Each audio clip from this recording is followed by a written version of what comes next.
السلام عليكم ورحمة الله تعالى وبركاته. إن الحمد لله نحمده ونستعينه ونستغفره ونؤمن به ونتوكل عليه ونعوذ بالله من شرور أنفسنا ومن سيئات أعمالنا. من يهده الله فلا مضل له ومن يضلل فلا هادي له أي فلن تجد له وليا مرشدا. ونشهد أن لا إله إلا الله وحده لا شريك له هو الذي لا ضد له ولا ند له لا مثل له ولا مثيل له لا وزير له ولا كفيل له لا شبه له ولا شبيه له لا ولد له ولا والد له وهو الواحد الفرد الصمد لم يلد ولم يولد ولم يكن له كفوا أحد. ونشهد أن سيدنا ونبينا وحبيبنا وبشيرنا ونذيرنا وطبيبنا وطبيب أرواحنا وحبيبنا وحبيب ربنا محمدا عبد الله ورسوله أرسله بالحق بشيرا ونذيرا وداعيا إلى الله بإذنه وسراجا منيرا. أما بعد فقد قال الله تعالى في كلامه المجيد وفي فرقانه الحميد. أعوذ بالله من الشيطان الرجيم. بسم الله الرحمن الرحيم. الحمد لله رب العالمين الرحمن الرحيم مالك يوم الدين. إياك نعبد وإياك نستعين. اهدنا الصراط المستقيم صراط الذين أنعمت عليهم غير المغضوب عليهم ولا الضالين.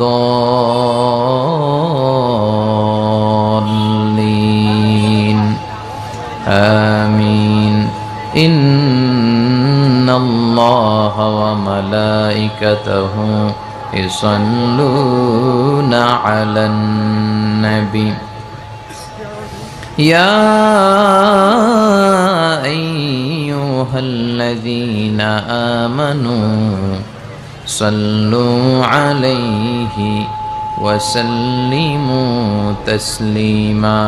اللهم صل على محمد وعلى آل محمد كما صليت على إبراهيم وعلى آل إبراهيم إنك حميد مجيد اللهم بارك على محمد وعلى آل محمد كما باركت على إبراهيم وعلى آل إبراهيم إنك حميد مجيد সকল প্রশংসার মালিককে সকল ক্ষমতার উৎসকে সে আল্লাহর জন্য পড়ছি আলহামদুলিল্লাহ সবাই পড়ছি রব্বানা লাকাল হামদ হামদান কাসীরান طيبا مباركا فيه يا ربي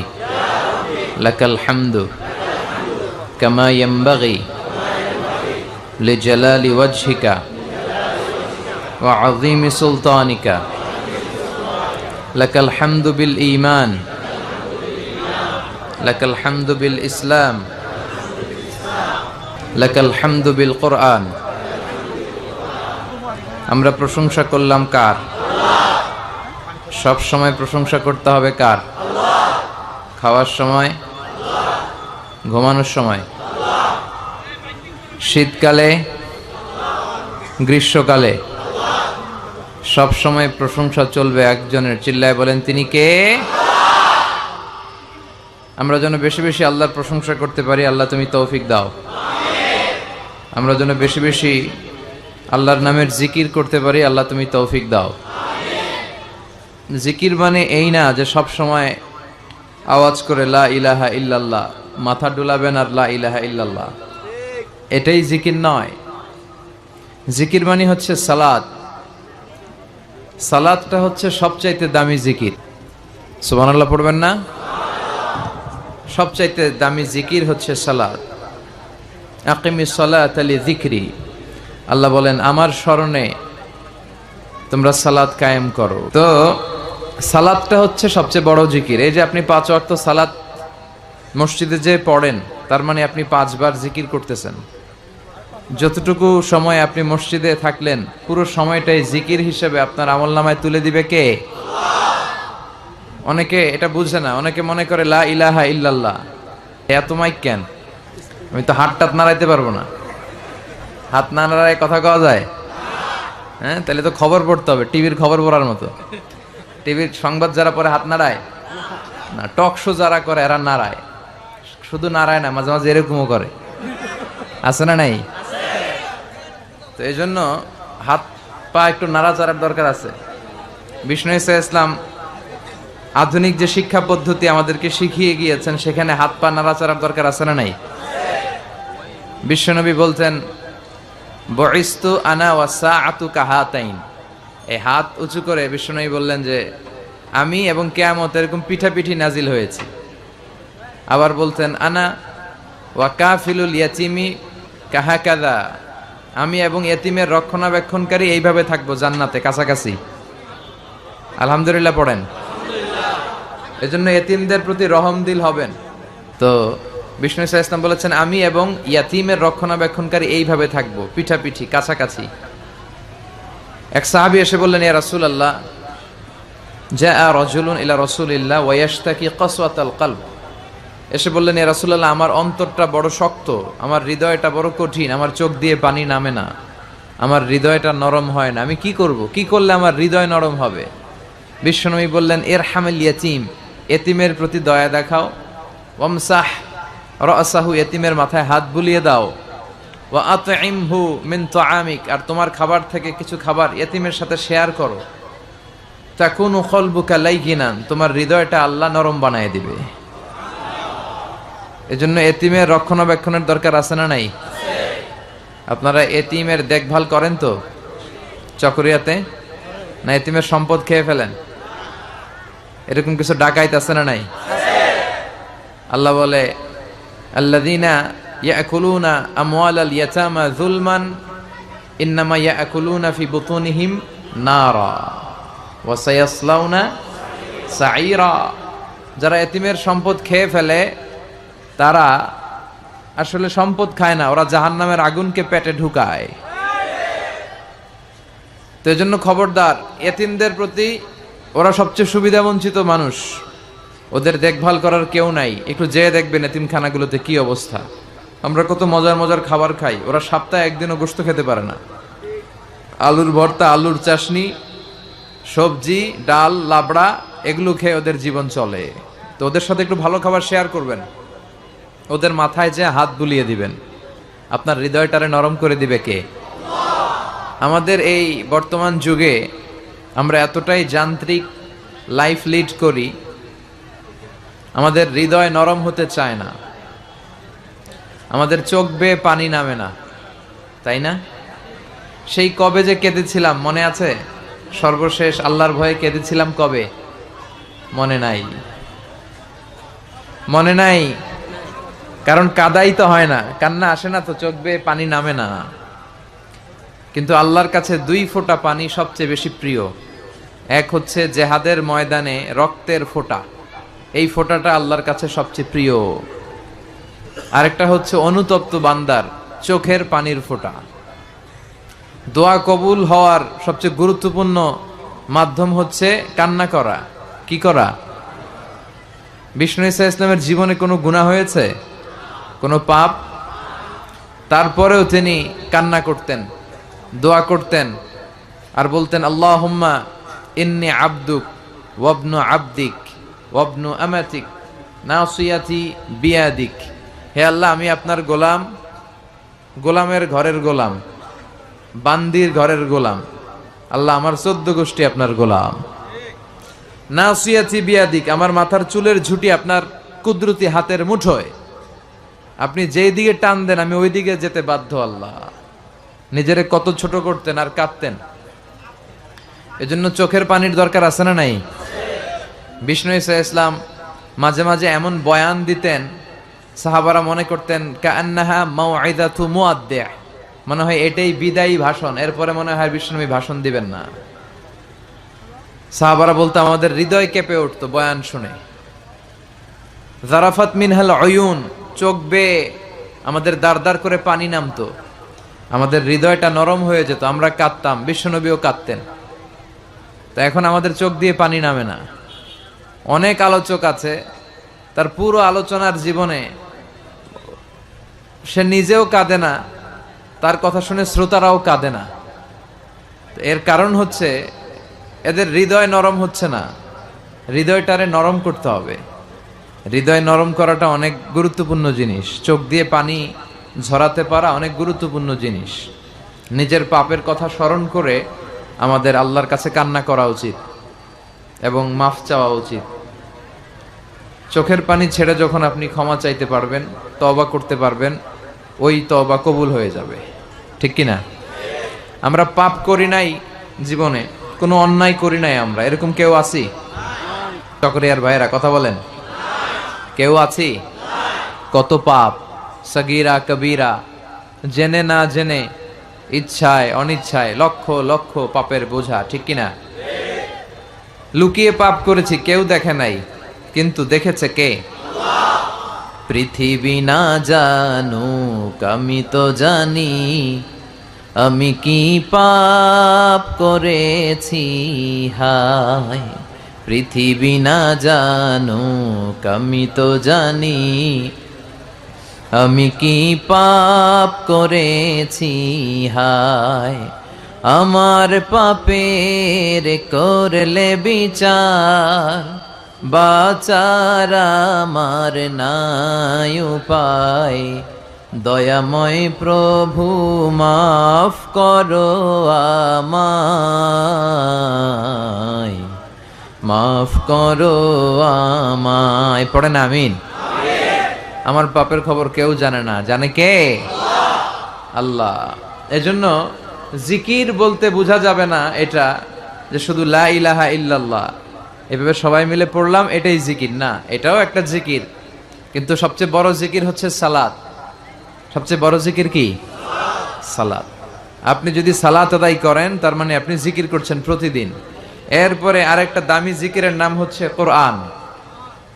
আরেকটা দামি জিকিরের নাম, আপনি যখন কোরআনের তেলাওয়াত করেন অথবা কোরআনের তাফসির পড়েন কিংবা কোরআনের বঙ্গানুবাদ পড়েন কিংবা কোরআনের তাফসির শোনেন, আপনি কেমন যেন জিকিরের মধ্যে আছেন, চিল্লা এখন ঠিক কিনা? তাহলে সালাত হচ্ছে জিকির, কোরআন তেলাওয়াত হচ্ছে জিকির। আবার এই যে প্রতি শুক্রবারে আমরা জুমার সালাতের আগে খুতবা শুনি না, কথা বলেন, এই খুতবাটাও জিকির, এই খুতবাটাও একটা জিকির। এজন্য জিকির বলতে আমরা যেন শুধু লা ইলাহা ইল্লাল্লাহ এগুলোকেই না বুঝি, আমরা আল্লাহর স্মরণে ভালো ভালো যা করি সবটাই জিকির। আর সবচাইতে শ্রেষ্ঠ জিকির হচ্ছে লা ইলাহা ইল্লাল্লাহ। মান ক্বালা লা ইলাহা ইল্লাল্লাহ মুখলিসান মিন কলবিহি দাখালাল জান্নাহ। যে ইখলাসের সাথে, সিনসিয়ারিটির সাথে, একনিষ্ঠতার সাথে একবার পড়বে লা ইলাহা ইল্লাল্লাহ, বিষ্ণু বললেন he will enter the paradise, সে অবশ্যই জান্নাতে প্রবেশ করবে। তার মানে আমল না করেও জান্নাতে ঢোকা যায়, কিন্তু ঈমান থাকা চাই। কথা বুঝতে পেরেছেন? আপনার ঈমান যদি ঠিক থাকে তাহলে আপনার পাপ কাজের কারণে আপনি শাস্তিপ্রাপ্ত হয়ে কোনো না কোনো দিন জান্নাতে ঢুকবেন। ইনশাল্লাহ পড়বেন না? আমরা জান্নাতে যেতে চাই তো। আমাদের আদি পিতা আদম আলাইহিস সালাম থাকতো কোথায়? আমাদের আদি মাতা হাওয়া আলাইহিস সালাম থাকতো কোথায়? তো বাপ মা থাকতো জান্নাতে, আমরা থাকবো কই? কথা বলেন। ওয়া ওয়ালিদিউ ওয়া মা ওয়ালাদ, বাবার বাড়ি যেখানে পোলার বাড়িও সেখানে। একটা সার্টেন পিরিয়ডের জন্য আমরা এসেছি, আমরা আবার জান্নাতে যাব ইনশাআল্লাহ পড়েন। এখানে আমরা যেমনি একত্রিত হলাম, আল্লাহ জান্নাতেও যেন আমরা একত্রিত হতে পারি, তুমি তৌফিক দাও। লা ইয়াস্তাবি আসহাবুন নার ওয়া আসহাবুল জান্নাহ, আসহাবুল জান্নাতি হুমুল Faizun. The people of paradise and the people of Jahannam, they are not equal. The people of paradise gain the ultimate success in life and hereafter. যারা জান্নাতি আর যারা জাহান্নামী তারা কখনো সমান হতে পারে না। যারা জান্নাতি তারা সফল, তারা সফল। এখন আমরা কই যাব, জান্নাতে না জাহান্নামে? আল্লাহ আমাদের সবাইকে জান্নাতেও তুমি একত্রিত করে দিও। আজকের মাহফিলটারে আমাদের নাজাতের ওসিলা বানাও, আমরা যেন আমাদের এই সময়গুলোরে কাজে লাগাতে পারি, তুমি তৌফিক দাও। অনেক গুরুত্বপূর্ণ একটা টাইমে আমরা বসেছি, মাগরিবের সালাতের পরে, এশার সালাতের আগে। আমাদের জীবনের সময়গুলো অনেক দামি।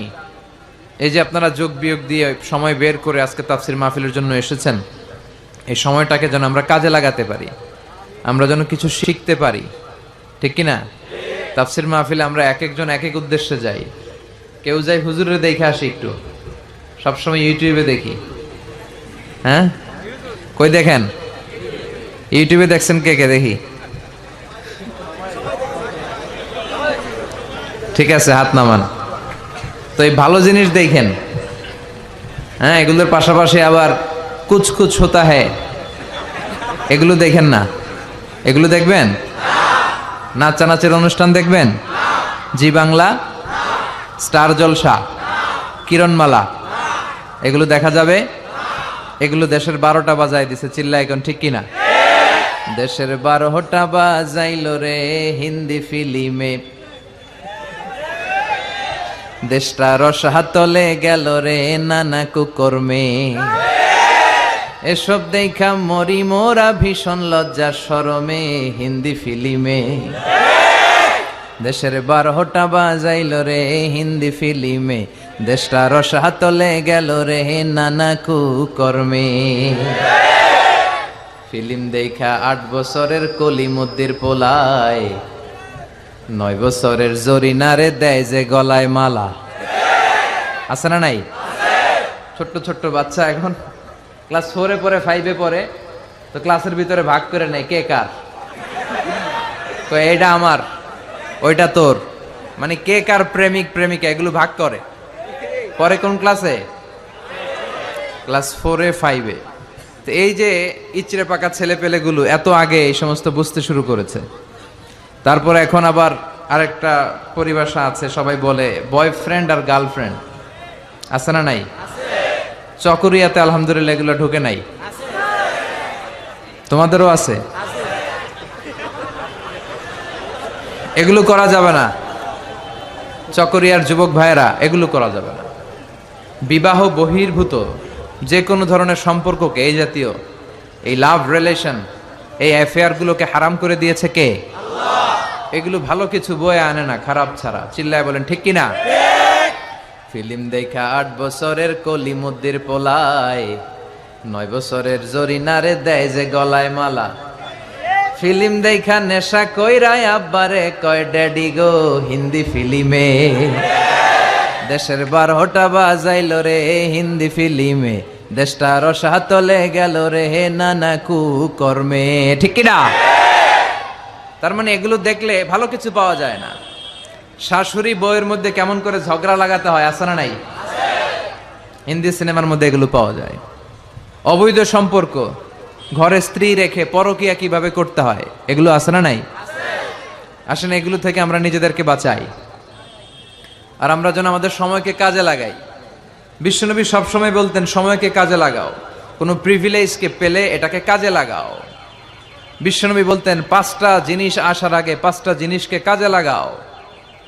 হায়াতাকা ক্বাবলা মাউতিক, শুনতেছেন?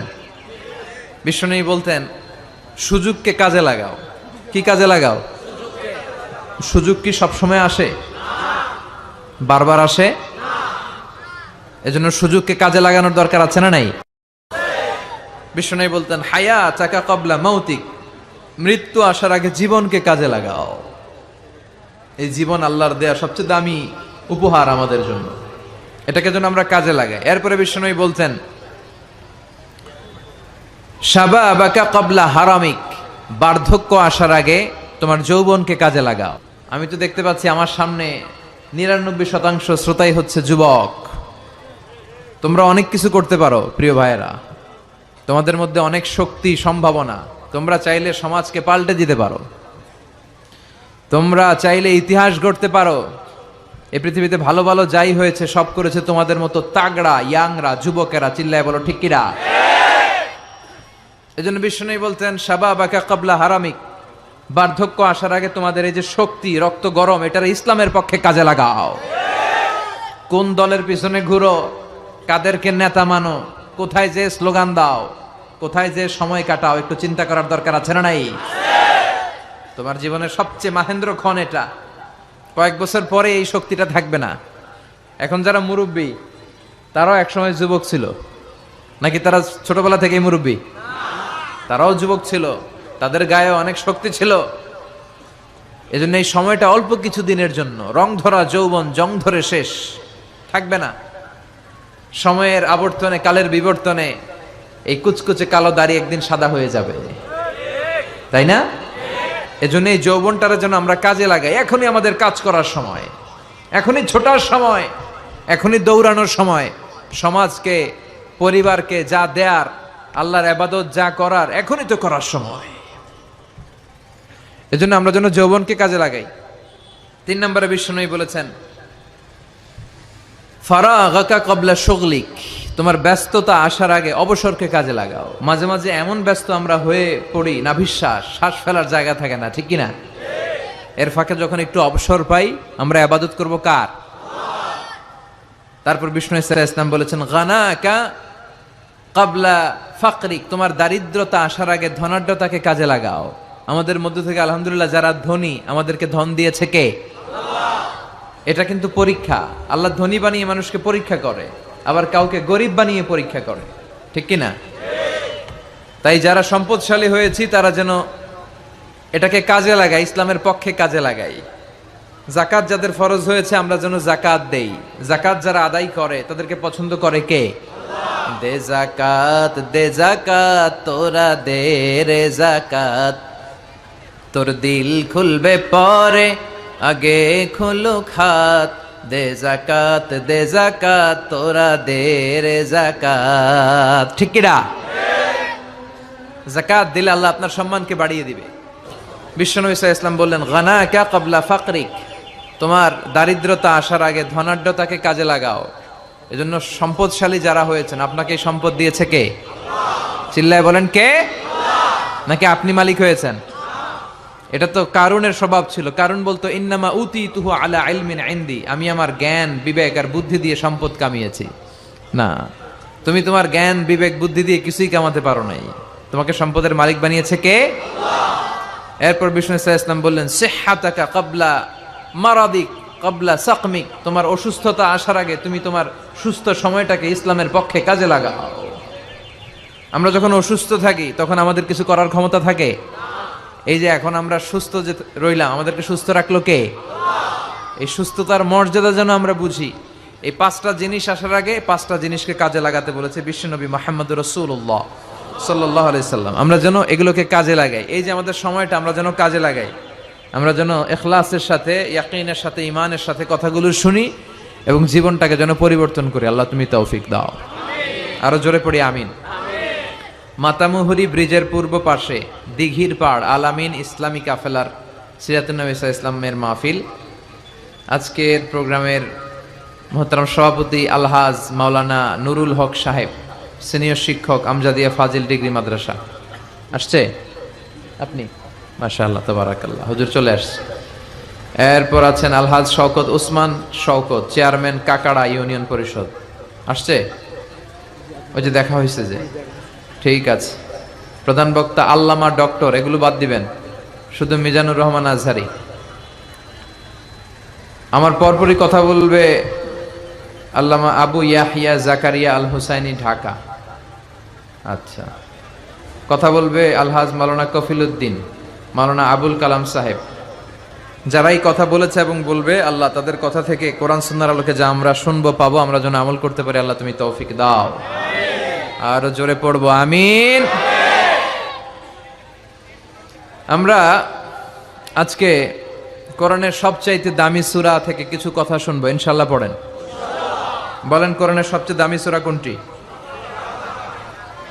সবাই বলেন। একজন বলছে ইখলাস, আর আপনারা সূরা ফাতিহা, আপনারা বাকারা, ওইদিকে ফাতিহা, পিছনে দলাদলি দেখছেন? হ্যাঁ, আসলে সবচেয়ে দামি সূরা কোনটা আপনার? হ্যাঁ বলেন, কোন সূরা ছাড়া নামাজ হবে না? বাইতুল মুকাররমের ইমাম সাহেব যদি পড়ে সূরা ফাতিহা ছাড়া? কাবা ঘরের ইমাম শাইখ আব্দুর রহমান আস-সুদাই সূরা ফাতিহা ছাড়া নামাজ পড়ছে হবে? এমনকি বিশ্বনবী নিজেও যদি সূরা ফাতিহা ছাড়া নামাজ পড়ে, ওই নামাজটা হবে? হবে না। কারণ বিশ্বনবী নিজেই বলেছেন, লা সালাতা লিমান লাম ইয়াকরা বিফাতিহাতিল কিতাব। যে ব্যক্তি সূরা ফাতিহা সালাতে পড়ে না, তার সালাত হয় না। বিশ্বনবী বলেছেন এটা হচ্ছে আফদালুস সুয়ার, আযমুস সুয়ার, বুখারীর বর্ণনা, আযমুস সুয়ার মিনাল কুরআনিল কারীম, কোরআনের সবচাইতে দামি সূরা।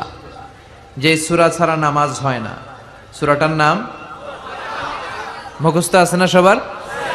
নাই কার কার দেখি? আমি কই নাই কার কার? একজন হাত তুলে কয় আছে। সবার মুখস্থ আছে না? আলহামদুলিল্লাহ। অনেক হিন্দু ভাইদেরও মুখস্থ, অনেক হিন্দু ভাইরাও সূরা ফাতিহা পড়ে, জানেন? আল্লাহ তাদের হৃদয়ের ভিতরেও তুমি ইমানের নূর দিয়ে হৃদয়টাকে নুরানি করো। এটা আমাদের রেসপন্সিবিলিটি। আমরা মুসলমানরা যদি আমাদের ইসলামের সঠিক কথা, বার্তা, মেসেজগুলো ঠিকমতো পালন করতাম, এই দেশে কোনো হিন্দু থাকতে পারতো না। সব ইসলামের সৌন্দর্য, ভালোবাসা, ইসলামের ভিতরে ঢুকলেই লাভ, এই লাভ দেখা সব কালেমা পড়ে মুসলমান হয়ে যেত, ঠিক কিনা? কারণ আমরা নিজেরাই তো মানি না, নিজেদের মধ্যে কিলাকিলি আছে না নাই? তো এগুলো দেখে হিন্দুরা ভাবে আমরা যে ধর্ম পালন করি এটাই ভালো। এজন্য আমরা আমাদের ধর্মকে, আমাদের বিশ্বাস, আমাদের ধর্ম বিশ্বাসকে যেন আমরা রিপ্রেজেন্ট করতে পারি সুন্দরভাবে, সহজভাবে। খেয়াল রাখবেন, আদ-দীনু ইউসরুন লা উসরা ফি, দিন হচ্ছে সহজ, এর মধ্যে কাঠিন্যতা নেই। ইউরিদুল্লাহু বিকুমুল ইউসরা ওয়ালা ইউরিদু বিকুমুল উসরা, আল্লাহ তোমাদের জন্য সহজ চান, আল্লাহ তোমাদের জন্য কঠিন চান না, ঠিক কিনা? আল্লাহ এই দিনের মধ্যে কোনো কাঠিন্যতা দেন নাই। বিষ্ণু ঈসা ইসলাম বলেছেন, বাশশিরু ওয়ালা তুনাফিরু, ইয়াসসিরু ওয়ালা তুআসসিরু, তোমরা সুসংবাদ দাও, মানুষকে দিন থেকে ভাগিও না। আমরা দিন থেকে ভাগাই, আছে না নাই? একজন কালিমা পড়ে এখনই মুসলমান হয়েছে, এরপর আমি শুরু করলাম, আপনার কালকে থেকে সিগারেট ছাড়তে হবে, কালকে থেকে মদ ছাড়তে হবে, আপনার 5 ওয়াক্ত নামাজ পড়া লাগবে, সুন্নত পড়া লাগবে, এইটা লাগবে, ওইটা লাগবে, এইটা হারাম, ওইটা হারাম, ওইটা করা যাবে না, ওইটা নাই, ওইটা নাই। হ্যাঁ কইব, তাইলে আমিও নাই। কথা বলেন, একই বলবে? আমিও এই ধর্মে নাই। এজন্য সহজ করে আপনি রিপ্রেজেন্ট করেন। আজকে যদি কেউ কালিমা পড়ে মুসলমান হয়, ওরে আপনি কিচ্ছু বলবেন না, ওরে বলবেন আসো দেখো মসজিদে কি হয়, আমাদের তাফসির মাহফিলে কি বলে, কোরআন টোরান নিয়ে একটু ঘাটো। এরপর আস্তে আস্তে তারা সালাতে নিয়ে যাবেন, এক দুই একটা করে নিতে নিতে রমাদানে আসলে ইফতারি করাবেন আগে, এরপরে রোজার দাওয়াত দিবেন। ধীরে ধীরে সে ইসলামের ভেতরে ঢুকবে, গ্রাজুয়ালি। আল্লাহ কোনো কিছু হুট করে চাপায় দেয় না। এই আল্লাহর সুন্নতটাই আমরা ভুলে যাই। সুন্নাতুল্লাহি ফি আহকামি শরিয়া, আল্লাহ কিভাবে শরীয়তের আহকামগুলো পাঠালেন এগুলো আমরা ভুলে যাই। মদকে আল্লাহ তাআলা চাইলে একসাথে হারাম করতে পারতেন না, কিন্তু আল্লাহ তাআলা কিন্তু মদকে হুট করে হারাম করার ঘোষণা দেন নাই। সাহাবারা দেদারসে মদ খেত। আল্লাহ আয়াত নাজিল করলেন, ইসমুহুমা আকবারু মিন নাফআহিমা, মদের মধ্যে উপকারও আছে আবার ক্ষতিও আছে, তবে উপকারের চেয়ে ক্ষতি বেশি। এই আয়াত যখন নাজিল হলো, সাহাবারা মদ খাওয়া একটু কমিয়ে দিলেন। তারপরও সাহাবারা মদ খায়। বিশ্বনবীর মেয়ের জামাতা আলী রাদিয়াল্লাহু তাআলা আনহু মদ খায়া নামাজে দাঁড়াইছে। মাগরিবের সালাতের ইমামতি করতে যে সূরাতুল কাফিরুন লা আ'বুদু মা তা'বুদুনের জায়গায় ভুলে মাতলামি করতে করতে পড়তে শুরু করছে আ'বুদু মা তা'বুদুন, লা বাদ দিয়ে দিস। লা আ'বুদু মা তা'বুদুনের অর্থ হলো, ও কাফির মুশরিকরা, তোমরা যেই মূর্তির পূজা করো আমরা ওইটার পূজা করি না। কিন্তু উনি যেটা পড়ছে আ'বুদু মা তা'বুদুন, এর অর্থ হয়ে গেছে তোমরা যেটার পূজা করো আমরা ওইটার পূজা করি। ভেজাল আছে না নাই? কারণ উনি কি পড়তেছে উনি জানে? উনি তো মাতলামি, মদের ঘোর, মাতলামের ঘোর কাটে নাই। সবাই যে বিশ্বনবীরে বললেন দেখেন আপনার মেয়ের জামাই করছে কি। বিশ্বনবীর কাছে তখনই আয়াত চলে আসলো, লা তাকরাবুস সালাত ওয়া আনতুম সুকারা, খবরদার মদ খাইও তবে নামাজে যাওয়ার আগে খাইও না। সুবহানাল্লাহ পড়বেন না? এরপর সাহাবারা সারাদিন মদ খায় কিন্তু 5 ওয়াক্ত নামাজের আগে খায় না। 5টার সময়ে তারা মদ খাওয়া বন্ধ করে দিল। এরপর আস্তে আস্তে যখন মদ খাওয়া বন্ধ করতে অভ্যস্ত হতে শুরু করেছে, আল্লাহ আয়াত নাজিল করলেন, ইন্নামাল খামরু ওয়াল মাইসিরু ওয়াল আনসাবু ওয়াল আজলামু রিজজুম মিন আমালি শাইতানি ফাজতানিবু। চিরকালের জন্য এই কথা বললে আল্লাহ মদকে হারাম করে দিলেন। সুবহানাল্লাহ পড়েন। দেখেন কিভাবে আস্তে আস্তে গ্রাজুয়ালি, এটাই বুঝতে চায় না অনেকে। এটা আমাদের আস্তে আস্তে যে করতে হবে, পরিবর্তনটা যে আস্তে আস্তে হবে। আগে তো হৃদয়ে জায়গা করে নেবেন মানুষের। আগে মানুষের কোথায় ঢুকতে হবে? হৃদয়ে জায়গা করে নেন। তারপর ঠিকই মানুষের একটা আত্মবিশ্বাস আপনার উপর তৈরি হবে, আস্থার জায়গা তৈরি হবে, তখন আপনি মানুষকে গাইড করতে পারবেন। শুরুতে কয় হারাম, শুরুতে কি কয়? হারাম। মানুষকে ভয় দেখায়। বিশ্বনবী নিষেধ করেছেন ভয় দেখাবা না, খবরদার। বাশশিরু, সুসংবাদ দাও, জান্নাতের সুসংবাদ দাও, ক্ষমার সুসংবাদ দাও। আল্লাহ মহান, আল্লাহ দয়ালু। দ্য বিউটি অফ ইসলাম, ইসলামের সৌন্দর্যগুলো তুলে ধরো, বুঝাতে চেষ্টা করো যে ইসলামের নিয়মগুলো এটা স্বাস্থ্যসম্মত, এটা পরিবেশ বান্ধব, এটা আকলে ধরে, এটা সিভিলাইজড, এটা সভ্য একটা ধর্ম। এগুলো বুঝাও, সৌন্দর্যগুলো আগে মানুষের চোখের সামনে তুলে ধরো। অটোমেটিক্যালি মানুষ ইসলামের রাস্তায় চলে আসবে। চিৎকার করে বলেন ঠিক কিনা? আর শুরুই যদি করেন হারাম দিয়া, শুরুতেই কয়ে দিলাম হারাম, কেউ শুনবে? এজন্য আমরা যেন ইসলামকে সহজ ভাবে, ইসলাম যেভাবে এসেছে সহজ পদ্ধতিতে, এইভাবে যেন মানুষের কাছে পৌঁছে দিতে পারি, তাহলে মানুষ রিসিভ করতে পারবে সহজে। আল্লাহ তুমি বুঝার তৌফিক দান করো। তাহলে কোরআনের সবচেয়ে দামি সূরার নাম? আরো জোরে বলেন। সূরাতুল ফাতিহা। আউয়ালুস সুওয়ার নাযালা কামিলান। কোরআনের সর্বপ্রথম যেই সূরাটা পূর্ণাঙ্গভাবে একসাথে নাজিল হয়েছে সেটার নাম হচ্ছে সূরাতুল ফাতিহা। এর আগে কোন সূরা পরিপূর্ণভাবে একসাথে নাজিল হয় নাই। 5 আয়াত, 2 আয়াত, 3 আয়াত, পরে বিশ্বনবী এগুলো মিলাই নিছে। সুবহানাল্লাহ পড়েন। আমরা কত সহজে কোরআন পেয়ে গেলাম। বিশ্বনবী যখন কোরআনের আয়াতগুলো আসতো, তিনি পড়তে পড়তে পড়তে পড়তে মুখ দিয়ে ফেনা তুলে ফেলতেন। আল্লাহ বললেন, লা তুহাররিক বিহি লিসানাকা লিতাআজালা বি ইন্না আলাইনা জামাআহু ওয়া কুরআনা। ও নবী, কোরআন পড়ার জন্য এত পেরেশান হবেন না।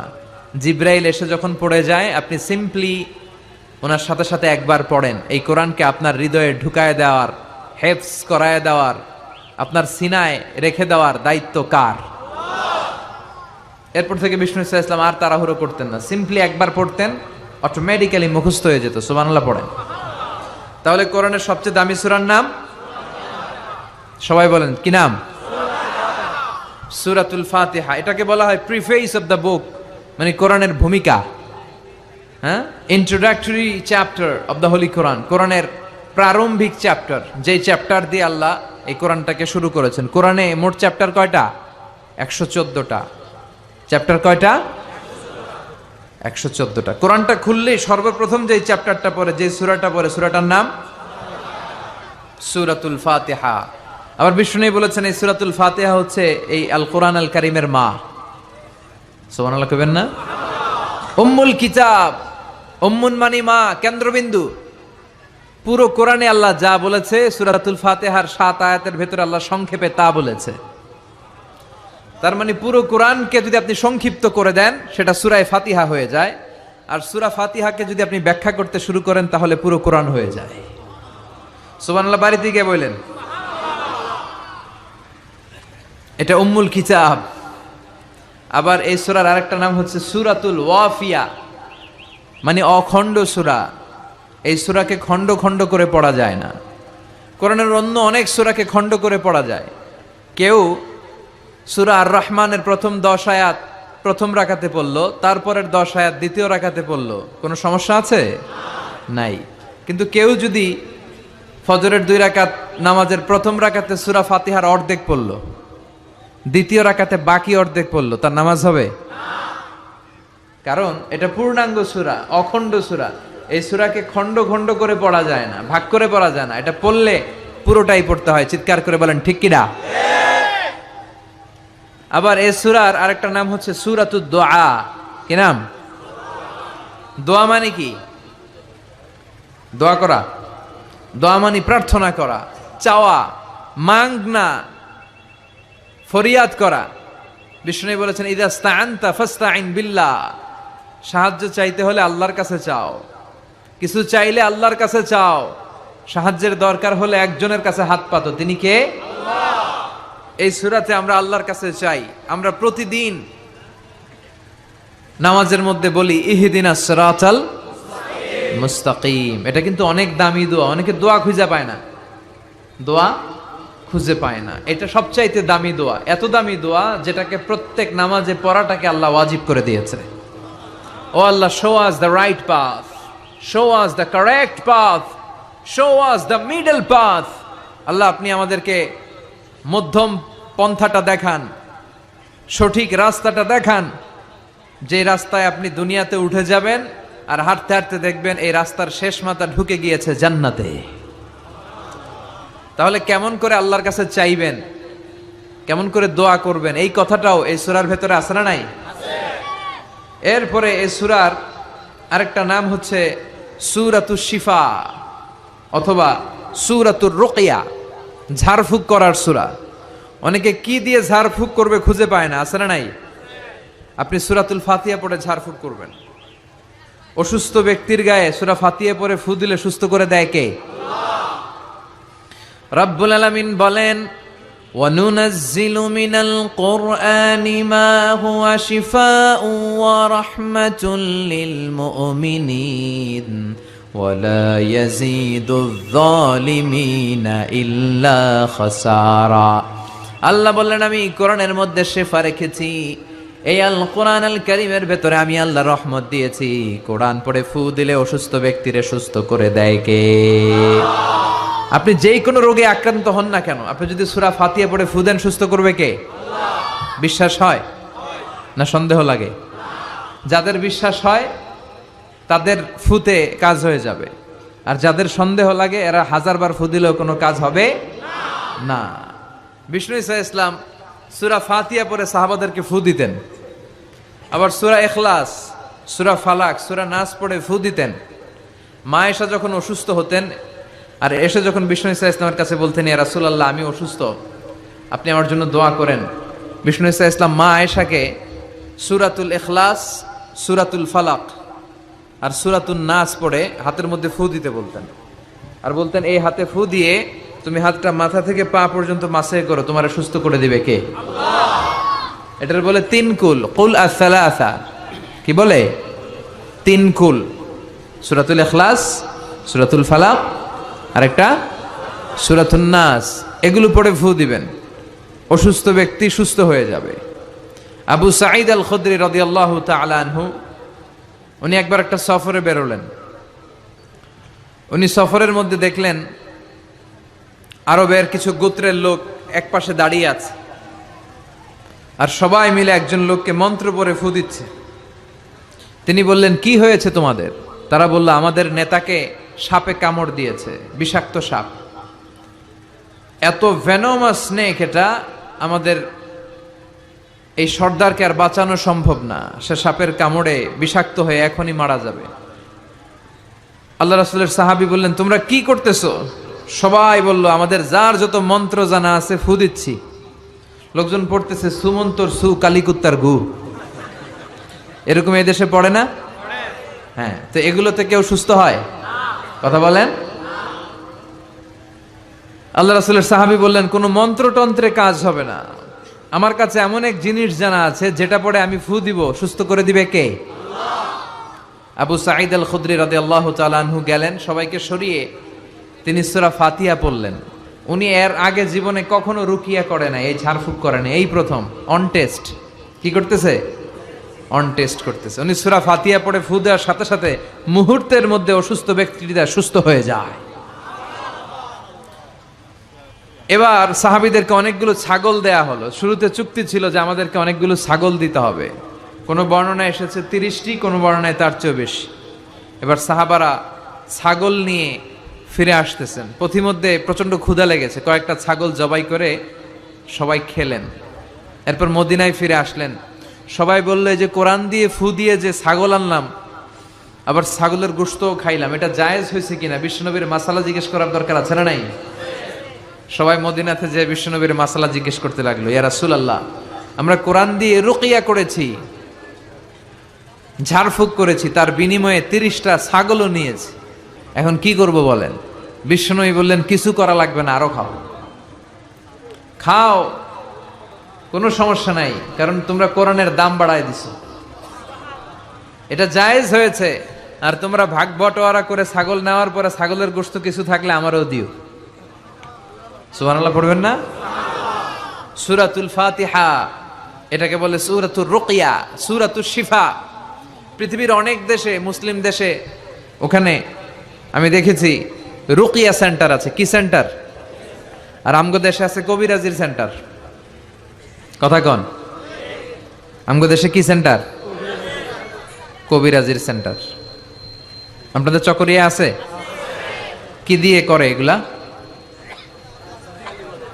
হ্যাঁ, গাছের পাতা টাতা, হ্যাঁ, গাছের ঔষধি গুণ সমৃদ্ধ বনাজি যেই গাছ আছে ওগুলোর ভেতর থেকে শিফা নেওয়া যাবে, সমস্যা নাই। কিন্তু ব্যাঙের ঠ্যাং, টিকটিকির লেজ আছে না নাই, এগুলো দিয়ে মন্ত্রতন্ত্র পরে তাবিজ দেয়, এগুলো নেওয়া যাবে? তাবিজ ঝুলানো শিরক, তাবিজ ঝুলানো শিরক। কোরআনের আয়াত দিয়ে তাবিজ দিলে কি হবে? ইখতিলাফ আছে। কেউ বলেছে কোরআনের আয়াত দিয়ে হলে জায়েজ, কিন্তু শক্ত যে মতামতটা, অথেন্টিক যেই অপিনিয়ন, সেটা হচ্ছে না, আপনি তাবিজ ঝুলাবেন না, কারণ বিশ্বনবী ঝুলায় নাই, আপনি রুকিয়া করবেন। তো পৃথিবীর অনেক দেশে তাদের ওখানে আছে রুকিয়া সেন্টার, আমগো দেশে আছে কবিরাজ সেন্টার। এগুলো না করে আপনারা রুকিয়া সেন্টার করবেন। বিশ্বনবীর শিখানো যতগুলো পদ্ধতি আছে সবগুলোর ভেতরে বরকত আছে না নাই? বিশ্বনবী বলতেন, তোমরা কালিজিরা খাও, হাব্বাতুস সাউদা শিফাউন মিন কুল্লি দা ইল্লা সাম। বিশ্বনবী বলতেন, মৃত্যু ছাড়া এই কালিজিরা সব রোগের ঔষধ। এই কালিজিরা শুধু একটা রোগকে ভালো করতে পারে না, এই রোগটার নাম মৃত্যু। এটার কোনো চিকিৎসা আছে না। এরপর বিশ্বনবী মধু খাইতে বলতেন। মধু, কোরআনে বলা হয়েছে ফিহি শিফাউন লিন্নাস, মধুর ভেতরে মুমিনদের জন্য আছে রেমেডি, শিফা। আপনি মধু খাবেন, আপনারা সুস্থ করে দিবে কে? তো এজন্য বিশ্বনবীর শেখানো সবগুলো জিনিসের ভেতরে বারাকা। বিশ্বনবী সিঙ্গা লাগাতেন। কি লাগাতেন? আরবিতে এটাকে বলে হেজামা। পৃথিবীর অনেক দেশে হেজামা সেন্টার আছে। কি সেন্টার? হিজামা সেন্টার। এই কাপিং বলে এটাকে, প্লাস্টিকের কাপিং লাগায় দেহের ভেতরে যে দূষিত রক্তগুলো আছে, যেখানে পেইন হয়, ব্যথা হয়, টেনে এই দূষিত রক্তটা বের করে দিবে আর আপনারা সুস্থ করে দিবে কে? বিশ্বনবী এই কাপিং করতেন। আমাদের বাংলাদেশেও অনেক ওই যে সাপের খেলা দেখায় যে মহিলারা, এরাও এগুলো করে উল্টা পাল্টা। এরা গান বানায়, কয় পক্ষোয়াই জোখোয়াই, সিঙ্গা লাগায়, সাপের খেলা দেখায়, আছে না নাই? এই সাপের খেলা দেখাবে, পক্ষোয়াই জোখোয়াই বলবে, আসলে কিছুই বের করতে পারে না। বিশ্বনবীর শিখানো যতগুলো পদ্ধতি আছে আমরা সেগুলো মানবো, ওগুলোর ভেতরে বরকত দিয়েছে কে? এখন গোটা বিশ্বের বিভিন্ন জায়গায় বিশ্বনবীর এই হেজামা, সিঙ্গা লাগানোটা, এটা ল্যাবরেটরিক্যালি প্রুভড হয়েছে যেটা স্বাস্থ্যকর। এবং আমি দেখলাম গত বিশ্বকাপে একজন ফুটবলার তারকা, সে তার দেহের অনেক জায়গায় সিঙ্গা লাগিয়েছে, আলহামদুলিল্লাহ পড়েন। তার মানে ইউরোপ, আমেরিকায়, গোটা বিশ্বে বিশ্বনবীর এই সুন্নাহগুলো ছড়াই দিচ্ছে কে? ওয়ালা বাইতা ওয়াবার ওয়ালা মাদার ইল্লা আদখালাহুল্লাহু হাযা দ্বীন। আল্লাহর ওয়াদা, আল্লাহ বলেছেন নবী, এই পৃথিবীতে এমন কোনো জঙ্গল থাকবে না, মরুভূমি থাকবে না, এমন কোনো ঘর থাকবে না, বাড়ি থাকবে না, এমন কোনো পাহাড় থাকবে না, এমন কোনো জায়গা থাকবে না যে জায়গায় আমি কালেমার কথা আর ইসলামের কথাকে পৌঁছায় দেব না। প্রতিটা জায়গায় ইসলামের কথাকে পৌঁছায় দিবে কে? কালেমার বাণীকে পৌঁছে দিবে কে? তাহলে অসুস্থ হলে কোন সূরা পড়ে ফু দিবেন? কথা বলেন। হুজুরের কাছে গেলে হুজুর এটা পড়েই ফু দেয়, আমাদের কাছে আসলে আমরা কি বানায় বানায় কিছু পড়তে পারবো না? আমরাও সূরা ফাতিহা পড়েই ফু দেই। তা আপনিও সূরা ফাতিহা পড়ে ফু দিবেন। আর আব্বা আম্মার কাছে দোয়া চাইবেন বেশি। কার কাছে? মায়ের দোয়া আল্লাহ কোনোদিন ফিরায় দেয়? কথা বলেন। ওগো মা তুমি এই ধরনের শ্রেষ্ঠ নেয়ামত, তোমারই পদ তলে রয়েছে জান্নাত। ওগো মা তুমি এই ধরনের শ্রেষ্ঠ নেয়ামত, তোমারই পদ তলে রয়েছে জান্নাত। আলহামদুলিল্লাহ পড়েন। সালাসু দাওয়াতিন মুস্তাজাবা, তিন ব্যক্তির দোয়া আল্লাহ ফিরায় না। এক হচ্ছে মুসাফিরের দোয়া, দুই হচ্ছে মজলুমের দোয়া, তিন হচ্ছে মায়ের দোয়া, বাবার দোয়া ছেলে মেয়েদের জন্য। হাত তুলে দোয়া করতে দেরি, ওই দোয়া কবুল হতে দেরি হয়। এজন্য মায়ের কাছে দোয়া চাইবেন তো, বাবার কাছে। গোটা পৃথিবীর সবগুলো পীর সাহেব মিলে যদি ফু দেয় আর আপনার মা যদি শুধু বিসমিল্লাহ বলে ফু দেয়, মায়ের দোয়া কবুল করে নেবে কে? কত বড় দামি সম্পদ আমাদের ঘরে আমরা জানি না। বিষ্ণু বলেছেন কিয়ামতের একটা আলামত হচ্ছে, কিয়ামতের আগ দিয়ে বিয়ের পর ছেলেগুলো মাকে ভুলে যাবে আর বউয়ের ওন্নার পিছনে খালি ছুটবে, দৌড়াবে। বউ পাগলা, মারে ভুলা যায়, আছে না নাই? চকরিয়াতে মাশাআল্লাহ এগুলা নাই কি? বেশি? সর্বনাশ। যুবক ভাইরা এগুলো করবা না। আব্বা আম্মার কাছ থেকে দোয়া নিবা। খেয়াল রাখবেন, আপনি যত নামাজ পড়েন, আপনি যত রোজা করেন, আপনি যত ইবাদত করেন, আপনি যত হজ করেন, যত দান করেন, আপনার আব্বা আর আপনার আম্মা যদি আপনার উপরে নাখোশ থাকে, আপনার ইবাদত আপনারে বাঁচাতে পারবে না। আপনি সেজদা দিতে দিতে কপালে দাগ ফেলেছেন, এই কালো দাগে আপনারে কিছু করে দিতে পারবে না যদি আব্বা আম্মা আপনার বিরুদ্ধে আল্লাহর কাছে নালিশ করে। এজন্য আব্বা আম্মার কাছ থেকে দোয়া নিতে রাজি আছেন তো? আর অসুস্থ হলে কি পড়ে ফু দিবেন? সবাই বলেন, মনে থাকবে? পেটে ব্যথা, মাথায় ব্যথা, ডায়াবেটিক্স, গ্যাস্ট্রিক, আলসার, সবাই বলেন কোন সূরা? হ্যাঁ, প্যারাসিটামল 3 বেলার মতো। সব রোগের জন্য কোন সূরা? চিল্লায় বলতে হবে কোন সূরা? ফাতিহা। আর যদি জিন ভূত ধরে তাহলে পড়বেন আয়াতুল কুরসি। জিন ভূত ধরে না মাঝে মাঝে, জিন আসর করে, এটা অদৃশ্য একটা প্রাণী। জিসমুন নারিউন ইয়াতাশাক্কালু বিআশকালিন মুখতালিফা, আগুনের তৈরি একটা সৃষ্টি, তারা চাইলে যে কোনো আকৃতি নিতে পারে। এই জিনেরা এসে বিশ্বনবীর কাছে কালিমা পড়ে একদল জিন মুসলমান হয়েছে। বিশ্বনবীর কণ্ঠের সুমধুর তেলাওয়াত শুনে একদল জিন বলেছে, আর ওই কথাটা আল্লাহ কোরআনে কোট করেছে, ইন্না সামি'না কুরআনান আজাবা ইয়াহদি ইলার রুশদি ফাআমান্না বিহি। আমরা কি আজীব কোরআনের তেলাওয়াত শুনলাম, যে কোরআন মানুষকে হেদায়েতের পথ দেখায়। এর চেয়ে কোনো দামি জিনিস পৃথিবীতে নাই, ফলে এই কোরআনের উপর আমরা ঈমান আনলাম। এই জিন জাতীয় বিষ্ণু ঈসা ইসলামের কাছে ঈমান এনে কালিমা পড়ে মুসলমান হয়েছে। এই জন্য এই জিনেরা মাঝে মাঝে আমাদের ক্ষতি করে। টয়লেটে ঢুকার আগে এই জিন থেকে আল্লাহর কাছে পানাহা চাবেন, আল্লাহুম্মা ইন্নী আউযু বিকা মিনাল খুবুসি ওয়াল খাবাইস। খুবুস হচ্ছে খবিসের প্লুরাল, আর খবিসাতুন এটার প্লুরাল হচ্ছে খাবাইস। মানে আল্লাহ খারাপ জিন, খারাপ পরী, মানে জিন আর জিন্নাহ, পুরুষ জিন, নারী জিন, এই সব ধরনের খারাপ জিনের নজর থেকে তুমি আমাকে হেফাজত করো। এরা টয়লেটের ভেতরে থাকে, এই দোয়া পরে যখন আপনি ঢুকে যান ওদের চোখের সামনে পর্দা নামিয়ে দেয় কে? ওরা আপনার কোনো ক্ষতি করতে পারে? কিভাবে আপনি প্রোটেকশন নেবেন এই দোয়াগুলো পড়ার মাধ্যমে? সব বিশ্বনবী শিখাই গেছেন। আপনি কখন কিভাবে পড়লে you will get the perfect protection from your lord, আপনি আল্লাহর কাছ থেকে প্রোটেকশন পাবেন, এগুলো পড়ে না। এজন্য জিন ভূতে যদি আসর করে, অশরীরী কোনো প্রাণী যদি আপনার উপর ভর করে ক্ষতি করতে চায়, আপনি যদি ফিল করেন, আপনি আয়াতুল কুরসি পড়বেন, আপনি সূরা ফালাক, সূরা নাস পড়ে ফু দিবেন, জিনের বাদশাও দিবে দৌড়। কথা বলেন। আর প্রত্যেক ফরজ সালাতের পরে এই আয়াতুল কুরসি পড়া লাগবে কি লাগবে না? বিষ্ণু বলেছেন, মান ক্বারা আয়াতুল কুরসি দুবুরা কুল্লি সালাতিন মাকতুবা লাম ইয়ামনাহু মিন দুখুলিল জান্নাতি ইল্লাল মাউত। প্রত্যেক ফরজ সালাতের পরে যে একবার আয়াতুল কুরসি পড়ে তার জান্নাতে যাওয়ার ক্ষেত্রে আর কোনো বাধা থাকে না, একটা জিনিস ছাড়া, সেটা হচ্ছে তার মরণ। লোকটা মরে না তাই জান্নাতে ঢুকে না, মরলেই জান্নাতে ঢুকবে। সুবহানাল্লাহ, আসতে পড়েন। ওরে আল্লাহ, ইদানিং অনেক লম্বা লম্বা চিঠি দেয় অনেকে, মনের সব আকুতি মিনতি হুজুরের কাছে ঝেড়ে প্রকাশ করে। আমার একটা পেজ আছে, ফেসবুক পেজ, তো ওখানেও লম্বা লম্বা চিঠি দেয়, এত বড় বড় চিঠি, জীবনের সব দুঃখ কষ্ট আজহারি ভাইয়ের কাছে বলে ফেলায়। তো আল্লাহ তাদেরকে কবুল করুক, যারা ইসলামিকলি সলিউশন চায়, যারা অন্যদিকে না যে কোরআনে কি আছে, সুন্নায় কি আছে ওইভাবে সাজেশন চায়, আল্লাহ তাদের সবাইকে তুমি কবুল করো। তাহলে আমরা অসুস্থ হলে সূরাতুল ফাতিহা পড়বো, ঠিক কিনা? এই সূরার আরেকটা নাম দিয়েছেন বিশ্বনবী, সেটা হচ্ছে সাবউল মাসানি। কি নাম? চিল্লায় বলেন। وَلَقَدْ آتَيْنَاكَ سَبْعًا مِّنَ الْمَثَانِي وَالْقُرْآنَ الْعَظِيمَ। আল্লাহ বললেন, নবী আমি আপনারে সাবউল মাসানি দিয়েছি, আমি আপনার নিত্য পাঠনীয় 7টা বাক্য দিয়েছি, আর কোরআনে আজিম দিয়েছি। বিশ্বনবী বলেন, এই সূরাতুল ফাতিহার এত দাম, এই সূরার মতো মর্যাদার সূরা তাওরাতের ভেতরে নাই। আল্লাহু আকবার। এই সূরার মতো মর্যাদা পূর্ণ সূরা ইনজিলের ভেতরে নাই।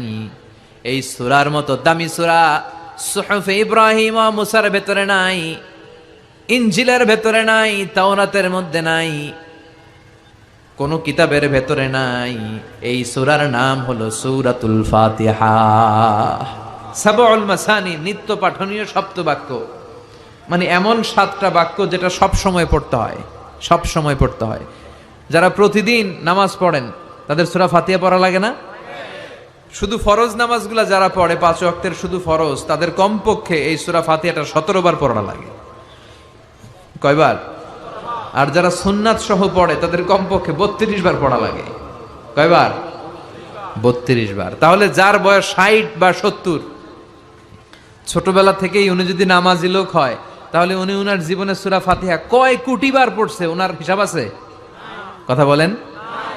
আমরাও জীবনে কত লক্ষ লক্ষ বার সূরা ফাতিহা নামাজে তেলাওয়াত করছি, কারো কোনো হিসাব জানা আছে?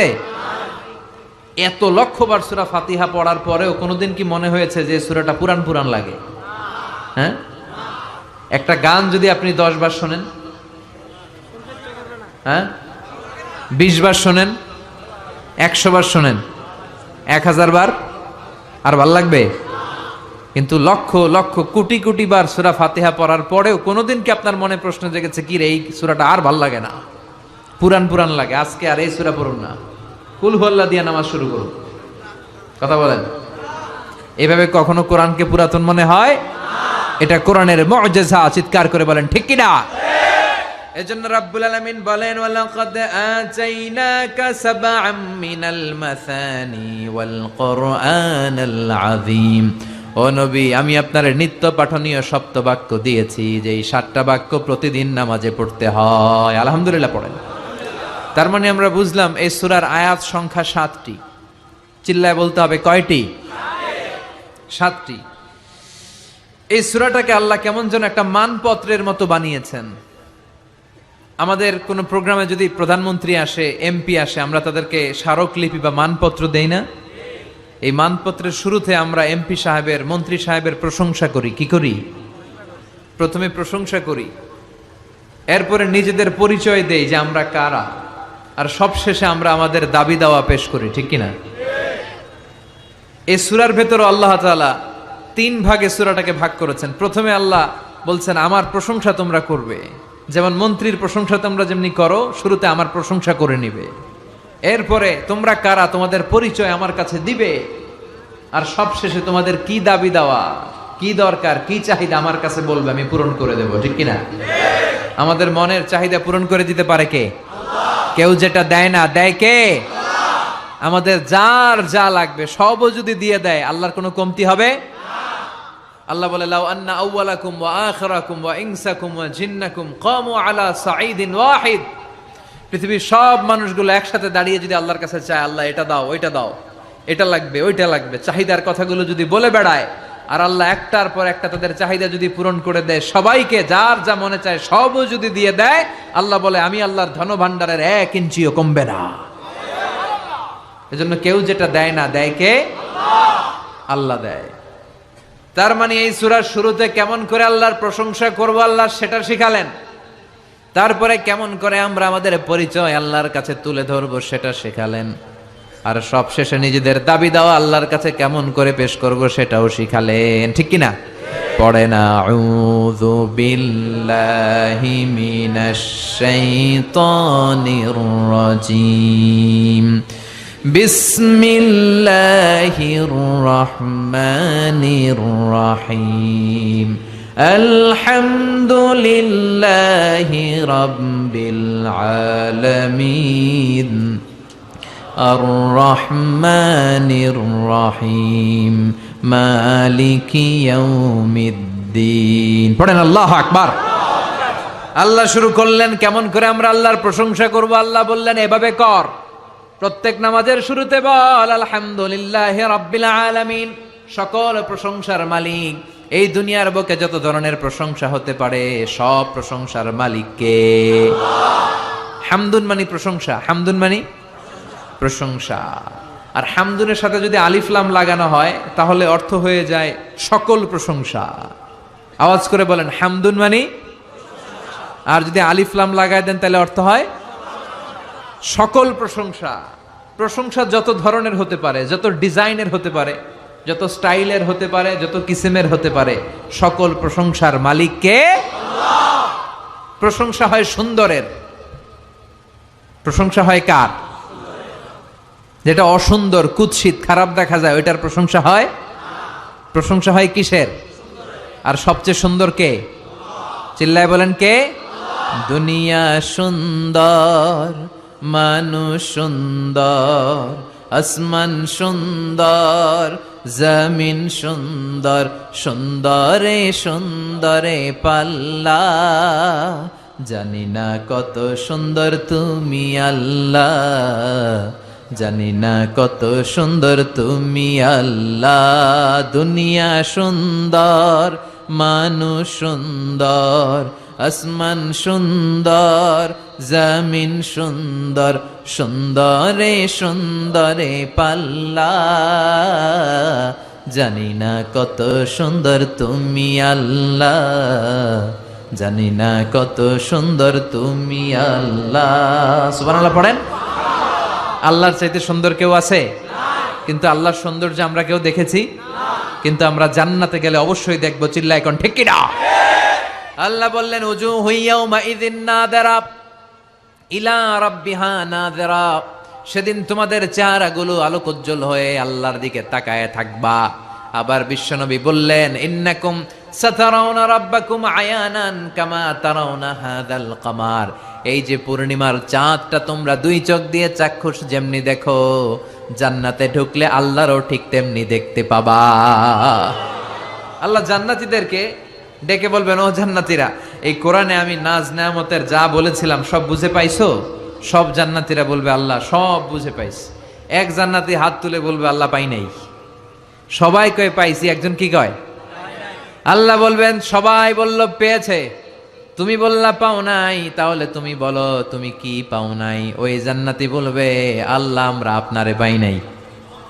আল্লাহ আপনারাই তো পাই নাই, কারণ এত কিছু পাইছি আপনারে তো পাই নাই, আপনারে দেখি নাই তো। আল্লাহ বলবেন তাই? আমারে দেখতে মনে চায়, ঠিক আছে, কারণ জান্নাতীরা যাই চাবে তাই পাবে। তো তোমরা যখন আমারে দেখতে চাইছো, আমি ওই দেখাও দেবো, চিল্লায় কোন ঠিক কিনা। আল্লাহ তখন বিশাল কনফারেন্স রুম করবেন, ওই রুমের ভেতরে, ওই হলের ভিতরে আল্লাহ সবাইকে বসার সুযোগ দিবেন জান্নাতীদেরকে, এবং সেখানে আল্লাহ তাআলা নিজের সৌন্দর্য, নিজের নূরের তাজাল্লি জান্নাতীদের কাছে প্রকাশ করে দিবেন। সব জান্নাতীরা বসবে, বসার পর আল্লাহ নূরের তাজাল্লি সামান্য এক মুহূর্তের জন্য জান্নাতীদেরকে দেখাবেন। একটা মুহূর্ত, লম্বা সময়ের জন্য নয়। সবাই বসবে বিশ্বনবী সবার সামনে, তারপরে নবীরা, সিদ্দিকিন, সুহাদা, সালেহিন, এরপরে আমরা যারা জান্নাতে যাওয়ার সুযোগ পাবো আমরাও বসবো ইনশাল্লাহ। পড়েন, বসা লাগবে না? যাওয়া লাগবে না? আল্লাহরে দেখা লাগবে না? সবাই বসবে। বসার পরে আল্লাহ তাআলা তখন হঠাৎ করে সাডেনলি এক মুহূর্তের জন্য নূরের ঝলকানি দেখিয়ে পর্দা নামিয়ে দিবেন। এক মুহূর্তের জন্য, লম্বা সময়ের জন্য নয়। কিন্তু জান্নাতীরা ওই এক মুহূর্তের ঝলকানি দেখে অপলক নেত্রে এরকম তাকায় থাকবে, লক্ষ লক্ষ কোটি কোটি বছর এরকম তাকায় থাকবে। কিন্তু সামনে কি আর নূরের ঝলক আছে? ওইটা আসছিল এক মুহূর্তের জন্য, তারপরেই তো নাই। কিন্তু কি যে দেখলাম, কি সুন্দর, ওইটা দেখে লক্ষ কোটি বছর শেষ হয়ে যাবে, কেটে যাবে। সুবহানাল্লাহ পড়েন। তার মানে প্রশংসা হয় সুন্দরের, আর আল্লাহর চাইতে সুন্দর মহাবিশ্বে কেউ নাই। এজন্য সকল প্রশংসার মালিক কে? বিষ্ণু বলেন, ইদা মুদিহাল ফাসিক গাদিবার রব ওয়াহতাজ্জালাহুল আরশ। কোন ফাসিকের প্রশংসা করো না, কারণ ফাসিকের প্রশংসা করলে আল্লাহর আরশ কেঁপে যায়, আল্লাহ রাগান্বিত হয়ে যায়। চিল্লায় এখন ঠিক কিনা? কিন্তু আমাদের সমাজে ফাসিকের প্রশংসা আছে না নাই? ফাসিকের প্রশংসা না করলে চাকরি থাকে না, এরকম আছে না নাই? মসজিদের সভাপতি ঘুষ খায়, সুদ খায়, আছে না নাই? কিন্তু ইমাম সাহেব যদি প্রশংসা না করে, ইমাম সাহেবের চাকরি নাই। চিল্লায় এখন ঠিক কিনা? সমাজপতি, সমাজের নেতা, এদের প্রশংসা করা লাগে। ভালো হইলেও প্রশংসা করা লাগে, খারাপ হইলেও প্রশংসা করা লাগে। কিন্তু বিশ্বনবী বলেন, কেউ যদি ফাসিক হয় খবরদার, তার কোনো প্রশংসা করা যাবে না। চিৎকার করে বলেন ঠিক কিনা? এজন্য আল্লাহ বললেন, আলহামদুলিল্লাহি রাব্বিল আলামিন, সকল প্রশংসার মালিক হলাম আমি।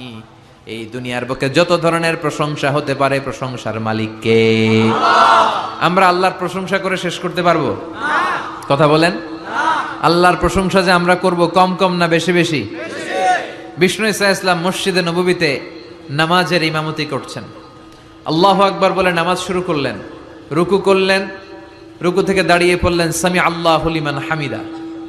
পেছন থেকে সাহাবারা মনে মনে আওয়াজ করে বলল, ফিসফিস করে, রব্বানা ওয়ালাকাল হামদ। এক সাহাবী বলল, হামদান কাসীরান তাইয়িবান মুবারাকান ফি। নামাজ শেষে বিষ্ণু বললেন, কে পড়েছ হামদান কাসীরান তাইয়িবান মুবারাকান ফি? এটা তো আমি শিখাই নাই, কে পড়েছ? এক সাহাবী বলেন, নবী আমি পড়েছি। কেন পড়েছ? আমি তো এটা শিখাই নাই। কই পাইছো? আমি নিজেই বানাইছি। সুবহানাল্লাহ কইবেন না? বিষ্ণু বললেন, আমি শিখাই নাই, তুমি পাইলা কই? নিজের মন মতো বানালা কেন? সাহাবী বলে, নবী আল্লাহর প্রশংসা কম কম করলে আমার ভালো লাগে না, করতে মনে চাই বেশি বেশি। এজন্য এটা আমি বানাইয়া নিজে নিজে আল্লাহর প্রশংসা করছি। বিশ্বনবী খুশি হয়ে গেলেন, বললেন, আরে ভয় পেও না, চিন্তা করো না, আমি নামাজরত অবস্থায় দেখেছি তোমার যে অতিরিক্ত হামদান কাসীরান তাইয়িবান মুবারাকান ফির অতিরিক্ত 4টা তাসবির যে সওয়াবটা, এই 4টা তাসবির সওয়াবটা কে কার আগে এই সওয়াবটা আল্লাহর আরশে পৌঁছে দিবে, এ নিয়ে 30 জনেরও বেশি ফেরেশতা আকাশে প্রতিযোগিতা করছিল। তাহলে আল্লাহর প্রশংসা আমরা করব কম কম না বেশি বেশি? সকল প্রশংসার মালিক কে? আল্লাহ। আল্লাহর সবচেয়ে বেশি প্রশংসা করেছে কে? বিশ্বনবী মুহাম্মদ সাল্লাল্লাহু আলাইহি ওয়াসাল্লাম। এজন্য ওনার নামের ভেতরেও প্রশংসার শব্দ আছে না নাই? আলহামদু এসেছে হা মিম দাল থেকে। বিশ্বনবীর নামের ভেতরে এই হা মিম দাল আছে না নাই? বিশ্বনবীর সবচেয়ে বিখ্যাত নাম হচ্ছে মুহাম্মদ। বিখ্যাত নামটা কি? এর ভেতরে হা মিম দাল আছে না নাই? এরপরে সবচেয়ে বিখ্যাত যে নামটা বিশ্বনবীর, সেটা হচ্ছে আহমদ। আহমদের ভেতরে হা মিম দাল আছে না নাই? আবার বিশ্বনবী কিয়ামতের দিন জান্নাতীদেরকে নিয়ে যখন জান্নাতের দিকে ছুটে যাবেন, তখন বিশ্বনবীর হাতে একটা পতাকা শোভা পাবে। ওই পতাকার মধ্যে ওই শব্দটা লেখা থাকবে যেই শব্দ দিয়ে আল্লাহ সূরাতুল ফাতিহা শুরু করেছেন। কোন শব্দ দিয়ে আল্লাহ সূরা ফাতিহা শুরু করেছেন? আলহামদু। বিশ্বনবীর এই পতাকার মধ্যে লেখা থাকবে আলহামদু। সুবহানাল্লাহ পড়েন। লিওয়াউল হামদ মানে প্রশংসার পতাকা। কারণ এই নবী দুনিয়ার বুকে সবচাইতে বেশি প্রশংসা করেছে কার? এজন্য এই নবী প্রশংসার পতাকা নিয়ে জান্নাতবাসীদেরকে সাথে নিয়ে জান্নাতের দিকে ছুটে যাবে। এজন্য আল্লাহ ডেকে বলে, গোলাম আমার প্রশংসা করে কোনোদিন তোরা শেষ করতে পারবি না। ওয়া ইন তাউদ্দু নি'মাতাল্লাহি লা তুহসুহা ইন্নাল ইনসানা লাযালুমুন কাফফার। আল্লাহ বলে, আমি আল্লাহর দেয়া নেয়ামতগুলো যদি হাত দিয়ে গুনতে শুরু করে দাও, তোমার গুনতে গুনতে জীবন শেষ হয়ে যাবে, হায়াত ফুরিয়ে যাবে, আমার নেয়ামত গুনে শেষ করা যাবে না। সাগরের জলকে কালি করে, গাছের পাতাকে খাতা করে, তোমার মহিমা লেখা শেষ হবে না, যদিও লিখি প্রভু জীবন ভরে। সাগরের জলকে কালি করে, গাছের পাতাকে খাতা করে, তোমার মহিমা লেখা শেষ হবে না, যদিও লিখি প্রভু জীবন ভরে। সাগরের জলকে কালি করে, ঠিক কি না? কি উপমা দিলেন আল্লাহ! পৃথিবীর সব সাগরের জল যদি কালি হয়ে যায়, আরে পৃথিবীর সব গাছগুলো যদি কলম হয়ে যায়, সাগরের জল নামক কালি দিয়ে গাছের কলম খাতা, গাছের কলম দিয়ে ওই পাতার উপর যদি আল্লাহর প্রশংসা লিখতে শুরু করে দাও, সাগরের জলগুলো শেষ হয়ে যাবে, গাছের পাতার গাছগুলো ফুরিয়ে যাবে, কিন্তু আল্লাহর প্রশংসা করে করে শেষ করা যাবে না। আল্লাহর প্রশংসা করে কোনোদিন শেষ করা যাবে? এজন্য সবসময় প্রশংসা করতে হবে কার? কম কম না বেশি বেশি? এজন্য আল্লাহ বললেন, আলহামদুলিল্লাহি রাব্বিল আলামিন, সকল প্রশংসা লিল্লাহ, আল্লাহর জন্য। কার জন্য? আমরা সব সময় আল্লাহ নামের জিকির করি কি করি না? जो तो मिटाना चाहे जीवन का तृष्णा, सुबह शाम बोल बंदे कृष्णा कृष्णा कृष्णा। ওরাও ডাকে, কিন্তু ওরা ডাকে কৃষ্ণা কৃষ্ণা কৃষ্ণা, ঠিক কি না? আমরা বলি, जो तो मिटाना चाहे जीवन का जाला, सुबह शाम बोल बंदे अल्लाह अल्लाह अल्लाह, ঠিক কি না? আল্লাহর নামটা ভাল লাগে? হ্যাঁ, কি সুন্দর একটা নাম আল্লাহ নিজের জন্য বানালেন, আলিফ লাম লাম হা। আলিফ লাম লাম হা, আল্লাহ। ডাক দিলে হৃদয়টা ভরে যায়, ঠিক কিনা? আল্লাহর একটা ডাক দেন, বলেন আল্লাহ, আবারও পড়েন আল্লাহ, আবারও পড়েন আল্লাহ। প্রথমে আল্লাহ আল্লাহ, শেষেও আল্লাহ আল্লাহ, আকাশে আল্লাহ আল্লাহ, জমিনে আল্লাহ আল্লাহ। সবাই পড়েন, প্রথমে আল্লাহ আল্লাহ, শেষেও আল্লাহ আল্লাহ, আকাশে আল্লাহ আল্লাহ, জমিনে আল্লাহ আল্লাহ। নিখিল জাহান গায়ে গুণগান, তার নামে গায় আমরাও গাহি তাআলা, হামদে বারি তাআলা, হামদে বারি তাআলা, হামদে বারি তাআলা। সুবহানাল্লাহ পড়েন। এজন্য হামদে বারি তাআলা যেগুলো আছে এগুলো গাবেন, এগুলো গাইলে আল্লাহর ভালোবাসা হৃদয়ের মধ্যে বাড়িয়ে দিবে কে? এজন্য আল্লাহ বললেন, আলহামদুলিল্লাহ, সকল প্রশংসার মালিক হলো একমাত্র আল্লাহ। আমরা বললাম, আল্লাহ আপনি আবার কেমন আল্লাহ? আল্লাহ বললেন, রব্বিল আলামিন, আমি হলাম গোটা বিশ্বের রব। রব্বিল আলামিন, গোটা বিশ্বের রব, যত জগৎ আছে সব জগৎ সমূহের রব। আল্লাহর একটা চমৎকার নাম হচ্ছে রব। আল্লাহর একটা চমৎকার নাম কি? কবরের প্রথম প্রশ্ন কি? তোমার রব কে? আমাদের রব কে? আবার আমরা যখন সালাতে রুকু করতে যাই আমরা কি বলি? সুবহানা রাব্বিয়াল, রবের নাম আছে না? এরপরে যখন সিজদায় যাই আমরা কি পড়ি? সুবহানা রাব্বিয়াল আলা। আবার বিশ্বনবী যখন আল্লাহর কাছে দোয়া করতেন, বিশ্বনবী রবের নামটা শুরুতে এনে দোয়া শুরু করতেন আর পড়তেন, রব্বানা আতিনা ফিদ দুনিয়া হাসানাতাও وفي الآخرة حسنة وقنا عذاب النار আবার তিনি পড়তেন রব্বানা যালামনা আনফুসানা ওয়া ইল্লাম তাগফির লানা ওয়া তারহামনা লানাকুনান্না মিনাল খাসিরিন। আলহামদুলিল্লাহ পড়েন।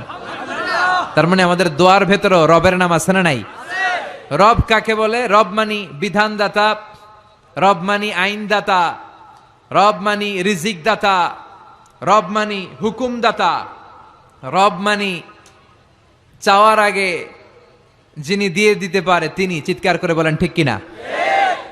সহজ কথায় রব কি যদি বুঝতে চান এভাবে বুঝাবো যে যার যখন যেটা যতটুকু দরকার তাকে তখন সেটা ততটুকু ফরিয়াদ করার আগেই যিনি দিয়ে দেয় তার নাম রব। সুবহানাল্লাহ পড়েন। আমাদের যার যখন যেটা লাগে দেয় কে? দেখেন মায়ের পেটের ভেতরে যখন ছিলাম, মনে আছে ওই কথাগুলো? কার মনে আছে? মনে আছে? মায়ের পেটের ভেতরে যে কেউ 8 মাস কেউ 9 মাস যে ছিলাম, কোন জগতে ছিলাম কিছু খেয়াল করতে পারি? স্মৃতির পাতা হাতরাতে হাতরাতে পেছনে গেলে কতদূর যেতে পারবেন আপনি? 2 বছর, 3 বছর, 1 বছরের ঘটনা কারো মনে আছে? হ্যাঁ, 3-4 বছরের আগে তো কি কি ঘটছে মনেই নাই, ঠিক কিনা? কিন্তু তার আগে যে আপনি মায়ের পেটে ছিলেন, আপনারা খাবার দিল কে? আল্লাহর কাছে ফরিয়াদ করছিলেন, চাইছিলেন যে আল্লাহ মায়ের পেটের ভেতরে 3টা প্যাকেট দিয়ে আল্লাহ রেখেছে, ফি যুলুমাতিন সালাস, 3টা গোপনতম প্রকোষ্ঠ, এমন একটা টেম্পারেচার আল্লাহ রেখেছে যেটা আপনার স্বাস্থ্যের জন্য ভালো ছিল।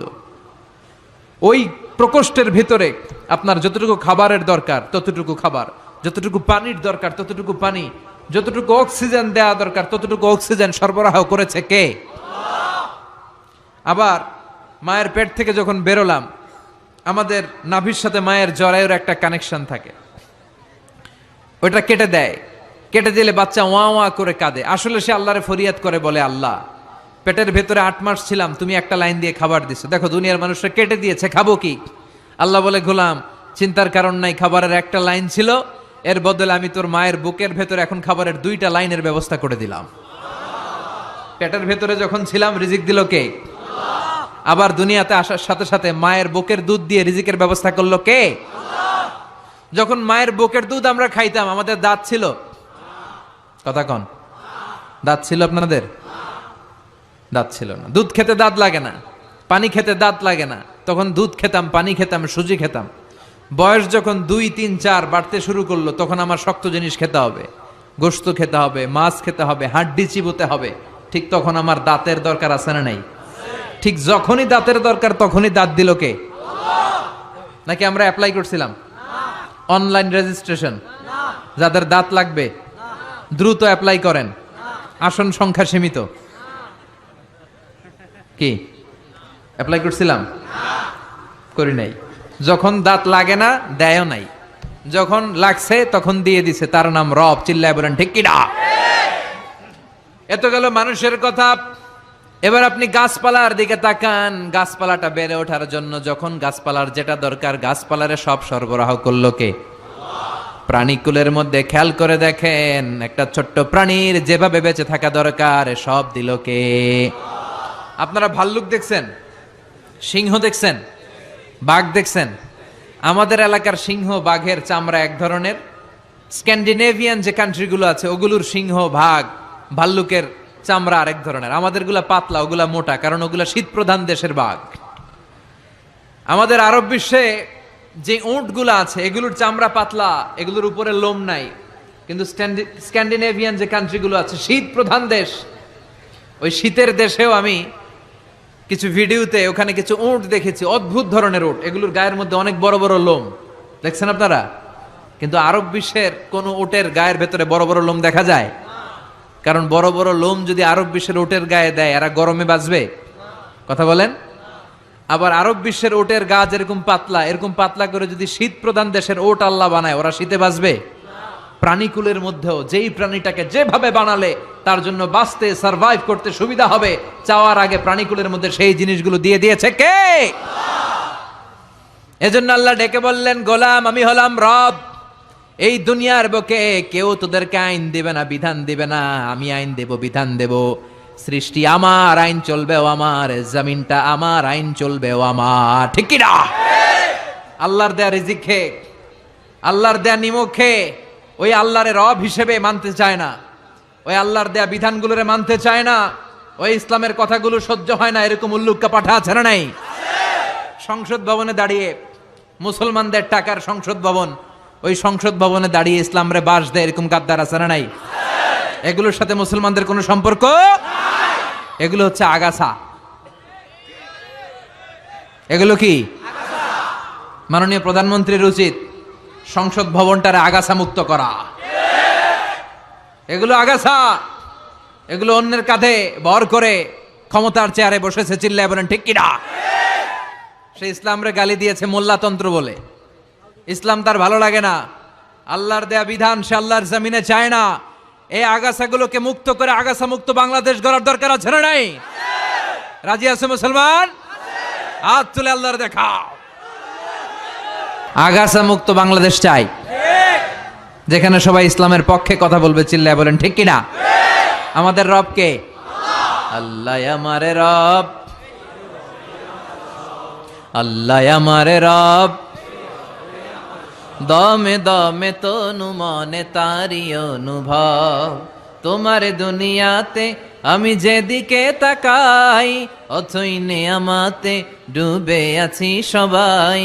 পাখ পাখালির গানে শুনি তাসবিহ কলরব, তাসবিহ কলরব। পড়েন আল্লাহ আমারে রব, আলহামদুলিল্লাহ রাব্বিল। আমাদের রব কে?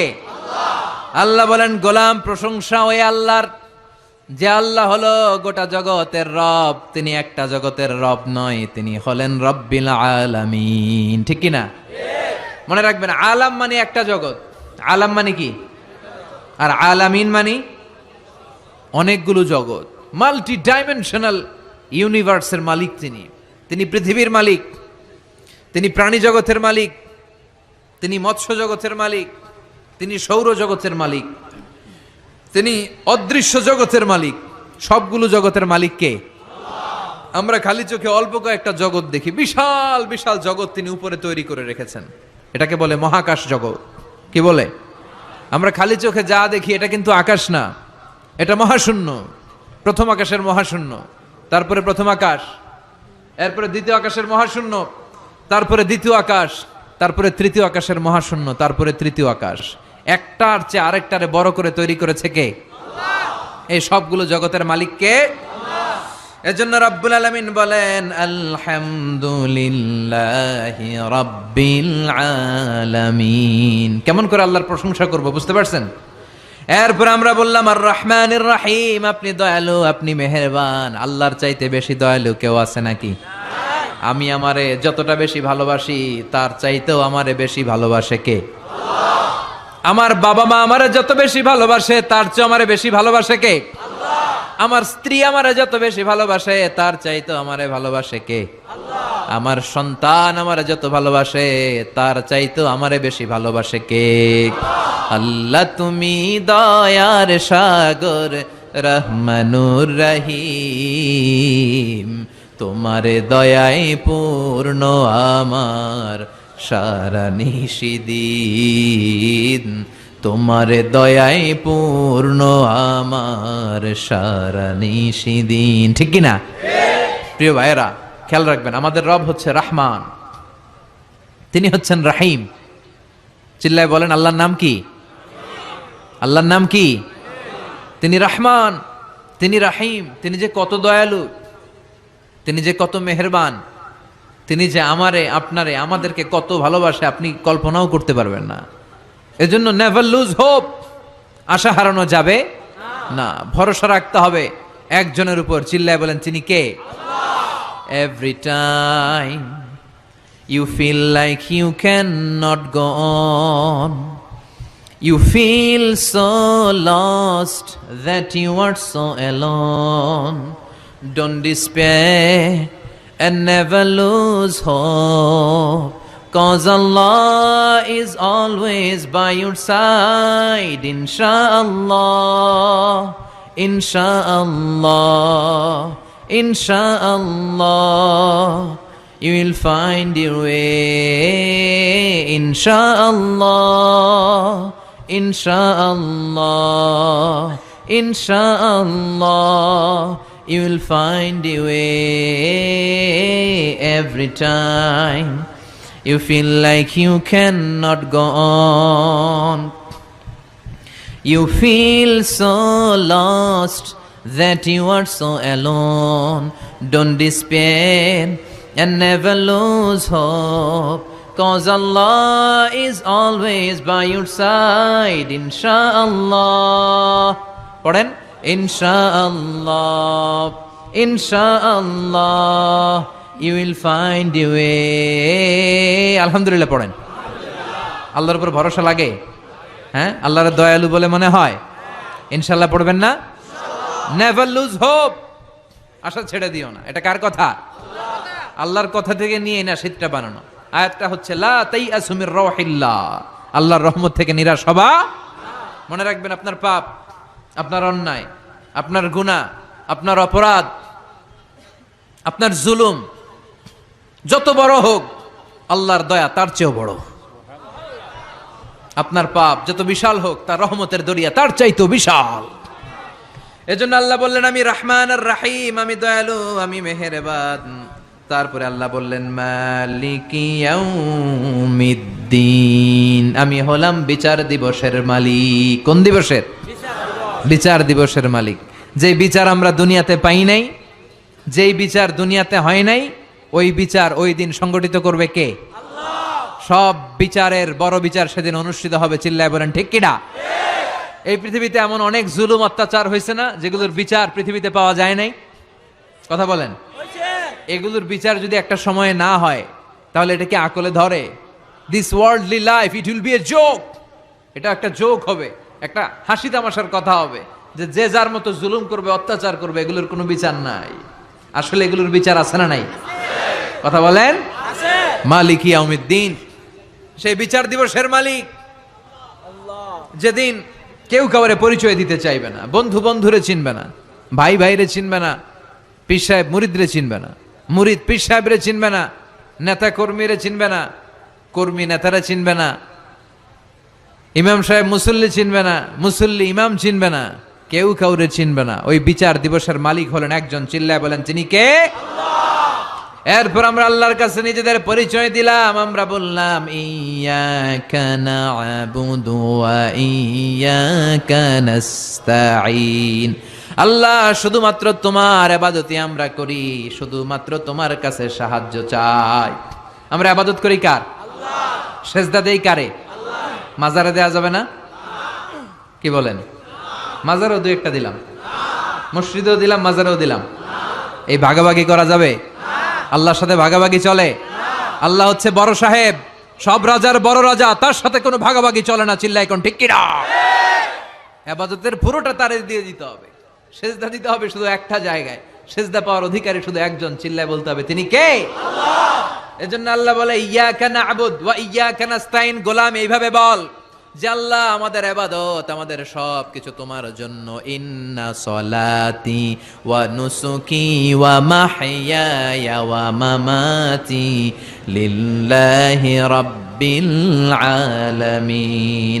আমার সালাত, আমার রোজা, আমার যাকাত, আমার ইবাদত, সব কিছুর মালিক কে?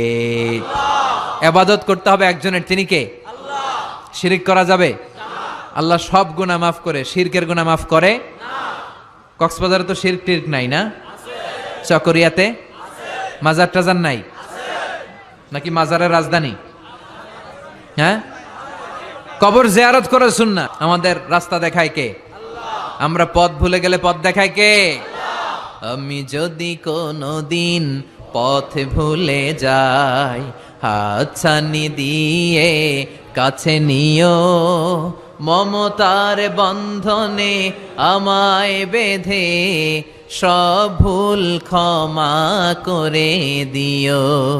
আমি যদি কোনদিন পথ ভুলে যাই, হাত ছানি দিয়ে কাছে নিও, মমতার বন্ধনে আমায় বেঁধে সব ভুল ক্ষমা করে দিও। আওয়াজ করে পড়েন আমিন।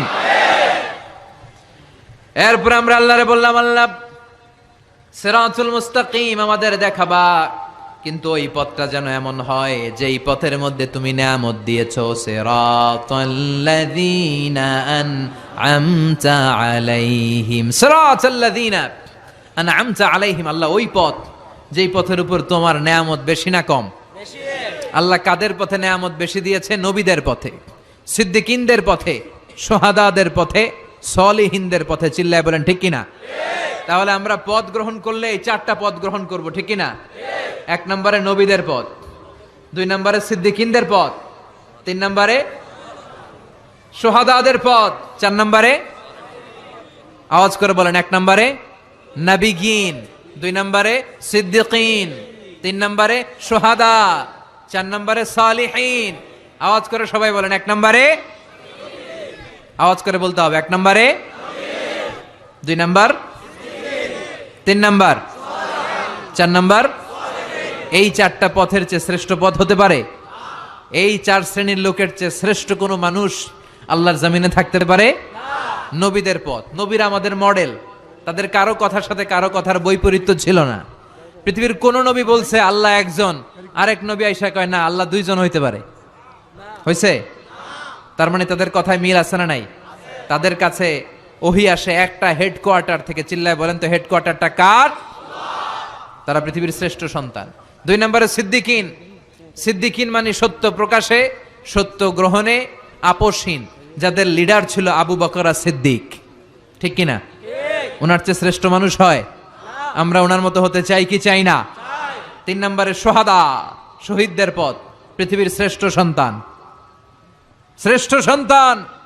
এজন্য শাহাদাতের তামান্না থাকার দরকার আছে না নাই? মরবো কয়বার? কথা কন। এজন্য আমরা আল্লাহর কাছে শাহাদাতের মৃত্যু চাই। আমাকে শহীদ করে সেই মিছিলে শামিল করে নিও। আওয়াজ করে পড়েন আমিন। সর্বশেষ হচ্ছে সালেহিনদের পথ, নেককারদের পথ, ঠিক কিনা? তাহলে চারটা পথ আমরা চাই, আর দুই শ্রেণীর রাস্তা থেকে আমরা নিজেদেরকে বাঁচাতে চাই। কয় শ্রেণী? সবাই বলেন। আমরা বললাম আল্লাহ এই চার শ্রেণীর রাস্তায় যেন আমরা থাকতে পারি, চলতে পারি, কিন্তু দুই শ্রেণীর রাস্তা থেকে আমরা নিজেদেরকে বাঁচাতে চাই। গায়রিল মাগদুবি আলাইহিম ওয়ালাদ-দাল্লিন। গায়রিল মাগদুবি আলাইহিম, আল্লাহ যাদের উপর তুমি রাগান্বিত, তোমার ক্রোধ আর রাগ যেই দলের উপর, ওই দলে আমরা ঢুকতে চাই। ওইটা হচ্ছে ইহুদিদের দল। কাদের দল? পৃথিবীতে সবচাইতে নিকৃষ্ট জাতি। ওরা নিজেদের নবীদেরকে নিজেরা মেরেছে, গোটা বিশ্বে বিশৃঙ্খলা লাগিয়েছে। এই পৃথিবীতে যত প্রথম বিশ্বযুদ্ধ, দ্বিতীয় বিশ্বযুদ্ধ, যত পৃথিবীতে অস্ত্রের মহড়া, সব যুদ্ধ আর অস্ত্রের নাটের গুরু হচ্ছে ইহুদিরা। চিল্লা এখন ঠিক কিনা? গোটা বিশ্বব্যাপী যত ঝঞ্ঝাল, এগুলোর নাটের গুরু হচ্ছে ইহুদিরা। ওদের পথ আমরা চাই না। পাশাপাশি ওয়ালাদ-দাল্লিন, পথভ্রষ্ট যারা, যাদের নবীকে তেল মালিশ করতে করতে সম্মান দিতে দিতে আল্লাহর চেয়ারে বসাইছে। ওরা বলে ঈসা আলাইহিস সালাম নাকি আল্লাহর ছেলে, মারিয়াম আলাইহিস সালাম নাকি আল্লাহর স্ত্রী। আমরা এই পথ মানি না। আমরা বলি কুল হু আল্লাহু আল্লাহুস লাম ইয়ালিদ ওয়া লাম ইয়াকুল লাহু। আমরা বলি আমরা ইহুদিদের পথ মতো মানতে চাই না, আমরা খ্রিস্টানদের পথেও চলতে চাই না, আমরা নবীদের পথ, সালেহিনদের পথ, সিদ্দিকিন আর শুহাদাদের পথ চাই, ঠিক কি না? এই যে এতগুলো প্রার্থনা বাক্য যে পড়লাম, এখন আমিন বলার দরকার আছে না নাই? আওয়াজ করে পড়বেন আমিন। সালাতে যখন সূরাতুল ফাতিহা পড়েন তখন আপনারা আমিন বলবেন, জোরে বলবেন কিংবা আস্তে বলবেন, কিন্তু বলবেন। আমিন বলা ছেড়ে দিয়েন না আবার, নাকি আমিন লইয়া কিলাকিলি করবেন? কিলাকিলি করবেন কারা কারা দেখি? চকরিয়াতে আছে আমিন লইয়া কিলাকিলি? কিলাকিলি করা যাবে? আমরা সালাতের পরে সূরা ফাতিহা যখন পড়বো, পড়ার পরে আমরা আমিন পড়বো। আমরা সূরাতুল ফাতিহা থেকে যা শিখলাম নিজেদের জীবনে বাস্তবায়ন করব। আর সব সময় বিপদে আপদে একজনের কাছে প্রার্থনা করব, তিনি কে? আল্লাহ। কেউ যেটা পারে না, পারে কে? আল্লাহ। অসুস্থ হলে কোন সূরা পড়ে ফু দিবেন? জোরে বলেন, মনে থাকবে তো? সূরা ফাতিহার অর্থ আজকে সবার কাছে পরিষ্কার হয়েছে তো? এটার মর্ম কথা ক্লিয়ার হয়েছে সবার কাছে? আল্লাহ তুমি আমাদের সবাইকে কথাগুলো বুঝার ও আমল করার তৌফিক দান করো।